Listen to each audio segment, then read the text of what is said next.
India times news मध्ये आपले स्वागत आहे। पाहूया शहरातल्या ठळक घडामोडी। ब्रह्मलीन तपस्वी हबप श्री गुरु वासुदेव महाराज मडवी यांच्या तृतीय पुण्यस्मरण सोहळ्यानिमित्त त्यांचे चिरंजीव हबप बळीराम वासुदेव मडवी तसेच पद्माकर वासुदेव मडवी तथा समस्त शिष्य परिवार तसेच संपूर्ण ग्रामस्थ मंडळ चिखलोली परिसर तथा पाडा यांच्या माध्यमातून सालाबाद प्रमाणे या वर्षी देखील गुरुवार दिनांक 4 जून 2024 रोजी वर्ष श्राद्ध विधी तसेच विविध धार्मिक कार्यक्रमांचे आयोजन विठ्ठल रुक्मिणी मंदिर पवार सेक्शन चिखलोली अंबरनाथ पूर्व येथे सकाळी 8 ते रात्री 10 या कालावधी अंतर्गत करण्यात आले होते। अंबरनाथ तथा बदलापूर पंचक्रोशी परिसरातील आध्यात्मिक श्री गुरु अशी पदवी लाभलेले ब्रह्मलीन तपस्वी हबप श्री गुरु वासुदेव महाराज मडवी यांच्या तृतीय पुण्यस्मरण सोहळ्यानिमित्त आयोजित सदर कार्यक्रमांतर्गत समाधी पूजन जप पारायण हबप पद्मनाभ महाराज भोईर चिखलोली गाव यांचे प्रवचन सामुदायिक भजन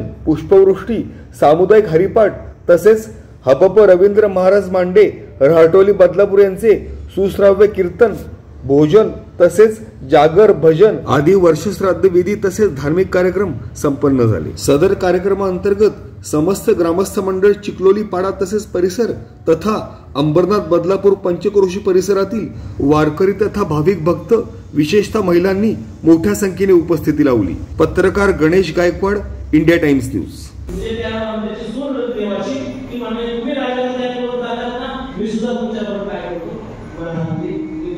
तो मुलगा आणि ती एक्सपायर दोघे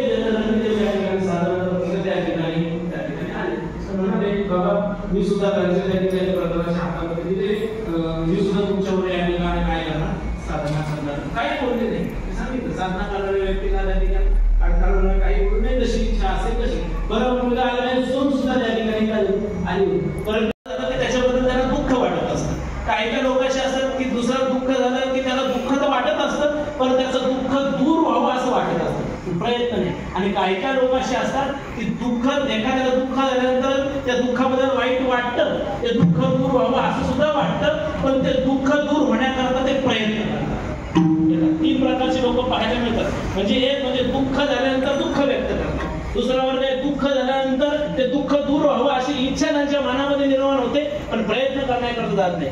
तुकोबाला या ठिकाणी सांगतात की संत जीवन असं असतं की ते दुसऱ्यांच्या सुखामध्ये आपलं काय म्हणतात सुख म्हणतात। काही लोक दुसऱ्यांच्या दुःखामध्ये आपलं सुख मानत असतात।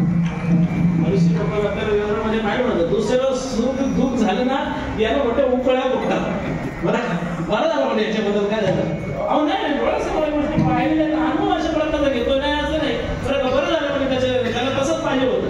दुसऱ्याला दुःख झालं की याला काय होतो आनंद होतो परंतु संत जीवन असं असतं की दुसऱ्याला दुःख झालं तर त्यांना दुःख काय होत नाही सहन होत नाही। नुसतं दुःख सहन होत नाही असं नाही तर त्यांचं दुःख दूर आपल्या गोष्टी आपण सांसारिक गोष्टी धरून त्यांच्याकडे काय करत असतो पाहत असतो म्हणून आपल्याला काय कळत नाही संत कळत नाही महात्मे कळत नाही म्हणून संतांचा महिमा दुर्गम अशा प्रकारचा आहे। त्यांचा महिमा ब्रह्मादिकांना या ठिकाणी कळत नाही आणि ब्रह्मादिकांना त्यांचा महिमा या ठिकाणी कळत नाही तर माझ्यासारखा पामर त्यांचं काय बरं या ठिकाणी काय करू शकेल वर्णन करू शकेल म्हणून तुकोबानंतर त्याचं सुख घ्यावं। फक्त संत असे बाकी कोणालाच असं वाटत नाही की आपलं दुःख दूर व्हावं आणि आपल्याला काय व्हावं सुख प्राप्त होतं। फक्त आणि फक्त संतांना वाटतं किंबहुना सर्व सुखी पूर्ण होणी सगळं जग सुखी व्हावं सगळ्या जगात दुःख काय व्हावं दूर व्हावं असं या ठिकाणी काय होत असतं संतांना वाटत असतं। पुराणामध्ये 5-10 मिनिटं आपली घेऊ। पुराणामध्ये गंगदेव नावाचा राजा होता राजमाट चांगला अशा प्रकारचा होता वैराग्य उत्पन्न झालं आणि त्याने विचार केला आता वनामध्ये जाऊन काय करावे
जगाच्या कल्याण संतांच्या विभूती तेह कष्ट विभूती परोपकारी